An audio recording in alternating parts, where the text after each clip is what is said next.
Yvonne Godeau, sociétaire et doyen de la Comédie-Française. Revue et corrigée par Nathalie Finzel avec l'aimable autorisation de Jacques Roussel. Les Contes du Manoir Rose ou Le Framboisier, œuvre posthume. Exergue. Toute ma vie de comédienne a été animée par le plaisir de vivre l'irréel et par l'amour du langage. Pour moi, un conte de fées n'est pas de la littérature. Un conte de fées, c'est la vie, celle qui nous échappe, mais que l'imagination nous permet de poursuivre dans la multiplicité, l'inconnu, qu'elle nous cache et nous propose tout à la fois. Je crois aux fées, je crois aux génies, aux fantômes. Je crois que notre soleil nous aveugle, que notre logique est une barrière, et j'aime vivre avec ce que je ne peux pas voir. Yvonne Godeau, L'Étang-la-Ville, 1985. L'âne Pompon. Le Framboisier est situé entre bois et pré, dans un plat pays. Il ouvre ses fenêtres comme des yeux d'enfant émerveillés sur la nature. Peut-être en orthographiant son nom, a-t-on voulu poser une énigme qui porte à l'interrogation. Franc, ce manoir l'est à l'évidence. Avec des fenêtres aussi largement ouvertes, on ne peut y mentir. Les bois environnants lui offrent un écrin qui, avec respect et douceur, le protège. Il est donc bel et bien le Framboisier. Toutefois, les briques qui le composent, d'un rose puissant, évoquent ces exquises framboises chaudes de soleil lorsqu'on les cueille, et pourtant si rafraîchissantes quand on les écrase entre la langue et le palais. Une équivoque demeure donc autour de son nom, lequel intrigue les visiteurs. Souvent, dans son courrier, grand-père remarque Framboisier, écrit avec un M, et cette innocente erreur lui est désagréable. Il tient à la simplicité de l'appellation du manoir, à laquelle il trouve un parfum moyenâgeux, mérité puisque son origine remonte au XIIIe siècle. La maison est superbe, tout le monde l'aime et l'admire. Habitée par grand-père et grand-mère, elle se met réellement à vivre pendant les vacances d'été, époque où elle devient le refuge de leurs petits-enfants, 2 filles et un garçon. Ceux-ci sont parisiens toute l'année. Le retour au Framboisier est toujours pour eux une fête. En quittant la ville, il est délicieux de voir évoluer sur les mares des prairies les canes et les canards, de trouver dans l'herbe leurs œufs semblables à d'énormes pâquerettes, d'assister aux ébats des juments et de leurs poulains, de jouer avec les chiens et d'entendre braire l'âne Pompon. Il faut l'avouer, Pompon est un âne qui braie beaucoup. Quand les enfants arrivent au Framboisier, les juments, ses habituelles compagnes, ont déjà été conduites dans des espaces plus vastes que son enclos et où l'herbe pousse en abondance. Il reste ainsi seul à tondre un pré jauni et donne l'impression d'appeler au secours avec des accents lugubres. Pompon est un âne triste, mais robuste, qui n'a pas de croix sur le dos. Cela ne manque pas d'intriguer un œil averti et d'éveiller une forme de suspicion. Chacun sait que l'échine de l'âne est immanquablement marquée par la croix du Christ. Il a su réchauffer celui-ci auprès du bœuf à Bethléem et le porta sur son dos lors de la fuite en Égypte. C'est probablement au cours de ce voyage et en remerciement de l'inestimable service rendu que s'est imprimée cette trace indélébile. De ce fait, chez Pompon, ce dos sans croix est un véritable mystère. Quand l'âne pleure, beaucoup plus qu'aucun âne n'a jamais pleuré, grand-père et grand-mère prennent la situation très légèrement. Il s'ennuie de ses compagnes les juments, disent-ils. En automne, quand l'herbe sera de nouveau haute, il les retrouvera et sera heureux. Dans la maison, outre les grands-parents et les petits-enfants, s'active Zizine. Son prénom de baptême est Régine, mais dans le flot d'un zézément précoce, Zizine est apparue. Elle en est fière. La tendresse joue parfois des tours, rendant précieux ce qui devient parfaitement ridicule aux observateurs indifférents. Zizine est jeune, luisante comme une pomme bien frottée, car la vie au grand air lui donne bonne mine.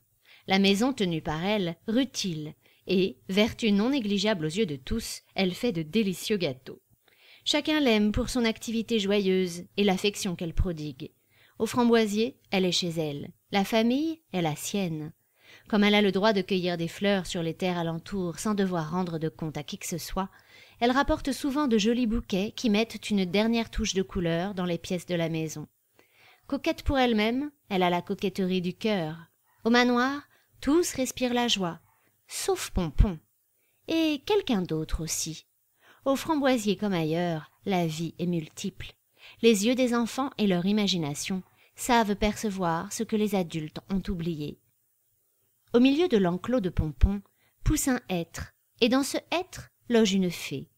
Il faut savoir que chaque arbre a sa fée. C'est une des raisons qui incite à protéger les forêts. La fée du hêtre de l'enclos redoute chaque année de voir arriver la belle saison, car alors que son arbre est au plus haut point de sa beauté, les braiements terribles de l'âne le secouent sans cesse. Il frémit si violemment des racines à son faîte que la fée est projetée en l'air. Elle tourbillonne comme un postillon libéré par un éternuement intempestif. Elle s'habitue mal à ces culbutes inopinés au-dessus de l'arbre. En outre, comme elle est distinguée et délicate, elle craint le ridicule et en souffre énormément. Elle s'aigrit donc contre son hêtre et le houspille. « Tu n'as aucune maîtrise. Tiens le coup, que diable. Si tu continues à me traiter de la sorte, je prends mes clics et mes claques et je t'abandonne. Tant pis pour toi. » L'arbre gémit, sans répondre. Il sait que cette séparation serait déplorable pour lui, que sa vie dépend de sa fée tutélaire. Situations et humeurs sont souvent extrêmement tendues dans l'enclos, à cause de Pompon. C'est ainsi qu'un matin, la fée n'y tenant plus, et malgré l'antipathie et les soupçons que Pompon lui inspire, elle s'adresse à lui. « Âne sans croix, quel être es-tu, et de quel droit troubles-tu mon repos? J'en suis réduite à courir la forêt pour échapper à ton vacarme. Ma réputation en pâtit, on m'appelle maintenant la vagabonde. Il est vrai que je ne sais plus où me mettre. Hors du pré, je suis en butte aux moqueries de mes congénères. Dans le pré, je suis persécutée par toi. Quand, épuisée, il m'arrive enfin de m'assoupir un peu, tes cris encombrent mon sommeil d'un bruit rouillé de vieilles serrures. Je rêve aussi que je suis broyée par la porte d'un château hanté. C'est intolérable. Mon arbre perd la tête et moi, je suis à bout. Je te préviens que si tu brais ne serait-ce qu'une seule fois encore, j'use d'un charme et je te pétrifie. » Ce premier et dernier avertissement, avant un châtiment exemplaire, est cruel aux oreilles de l'âne. Il fait un énorme effort pour retenir son souffle au son si discordant. Il pleure honteusement en silence. « Je suis une pauvre créature, » pense-t-il en battant les flancs de sa queue pour en chasser les mouches. « Autrefois, j'ai su être sincère, courageux, résolu. Il n'y a pas longtemps, et cela semble loin, si loin. » Les larmes descendent sur ses joues plates et lisses, pendant que tête basse pour se donner une contenance, il entreprend le tour du pré en mâchonnant un chardon. Sa réflexion et sa promenade à petits pas le calment un peu. Il revient près du hêtre. « Je vais parler, pense-t-il. Qu'est-ce que je risque ?» Le regard tendu vers le feuillage dans lequel se tient la fée, il s'adresse à elle ainsi. « Fée, je suis un bon garçon qu'on a ensorcelé.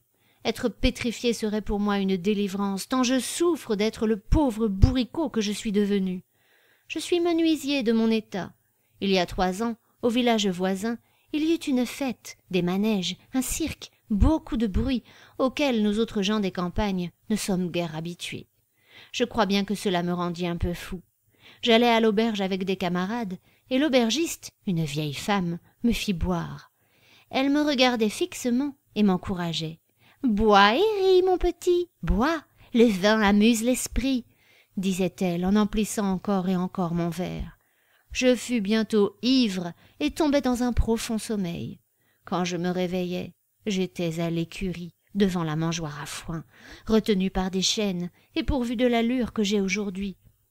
J'étais en pleine épouvante quand l'aubergiste vint me tâter avec un bâton. « Tu étais beau garçon, tu es aussi belle âne ?» me dit-elle, éclairant cruellement la réalité à laquelle je ne pouvais croire. « Tu as bien ri, pauvre idiot. Maintenant je vais te vendre à la foire, et je pourrai acheter un lit moelleux pour le prix de ta jeune carcasse. Tu me trouvais laide, n'est-ce pas? Vieille et laide. Désormais tu es bien pire que moi. » Elle roulait des yeux terribles dans sa face ridée. Je la suppliais de me laisser partir, de lever le sort, de me rendre mon apparence humaine. « Non, non, dit-elle, tu es en mon pouvoir. » Je plaçai mon museau contre son ventre pour exprimer mon affliction et essayer de l'attendrir, l'inciter à la clémence. Elle ajouta avec moins de férocité. « Je suis assez bonne sorcière, je te donne une chance.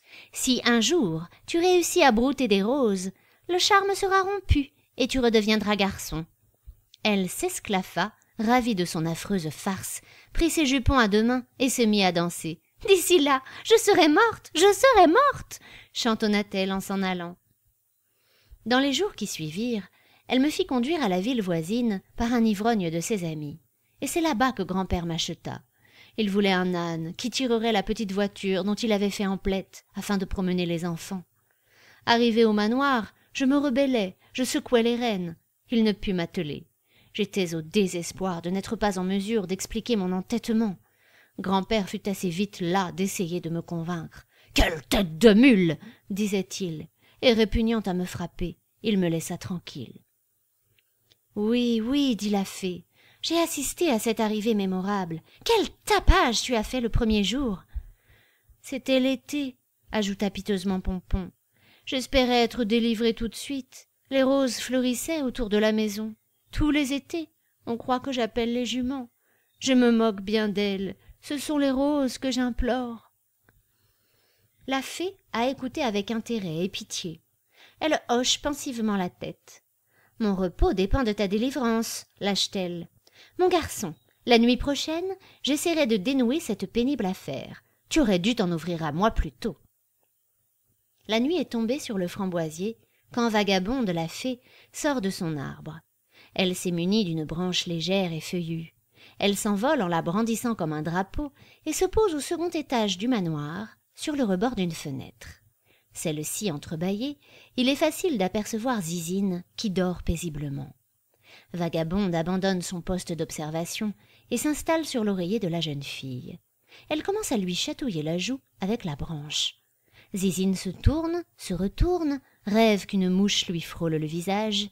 « Bien, pense Vagabonde, si je parle maintenant, son esprit va saisir ce que je vais lui dire. » Elle chuchote donc en détachant les mots. « Demain, quand tu entendras Pompon braire, va le voir au pré. Il a besoin de toi. Et surtout, cueille une brassée de roses avant. » Elle quitte la chambre sans bruit. « J'ai fait ce que j'ai pu, » dit-elle en survolant Pompon. « Laisse-moi tranquille maintenant et attends ta délivrance. » Le matin est radieux quand Zizine commence le ménage de la maison. Pompon la voit de loin jeter dans l'herbe, comme chaque jour, l'eau souillée avec laquelle elle a rincé le carrelage du bureau de grand-père. Il envoie dans sa direction un braiement déchirant.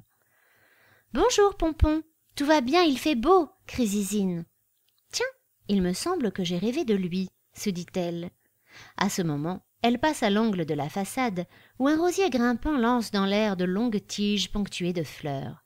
« Je vais faire un bouquet pour madame. Quand elle descendra, elle sera contente, » pense Zizine, qui sent l'enthousiasme soulever son cœur. Pendant qu'elle choisit et cueille les fleurs, Pompon exhale un appel pathétique. « Il est fou cet âne, » marmonne Zizine. « Je vais lui dire 2 mots. » Son bouquet dans les bras, elle arrive à la clôture du pré pendant que Pompon réitère ses appels de façon frénétique. « Veux-tu te taire, Pompon? Pourquoi es-tu si grincheux alors qu'il fait si beau ?» Elle s'approche pour lui flatter le nez. Pompon tend le cou et arrache les roses. Il les broute goulûment. Zizine pousse un cri de rage. Elle veut chercher un bâton pour taper sur ce méchant et stupide animal. Mais voilà qu'elle se frotte les yeux. Que voit-elle? Les longues oreilles rapetissent, rapetissent. Le museau s'écourte. Les pattes de devant se dressent en l'air et diminuent, perdant leurs sabots, s'arrondissent, se transforment en bras musclés. Les pattes de derrière deviennent de solides jambes. Alors qu'elle croit devenir folle, Zizine voit, campé devant elle, un beau garçon souriant en jean et t-shirt.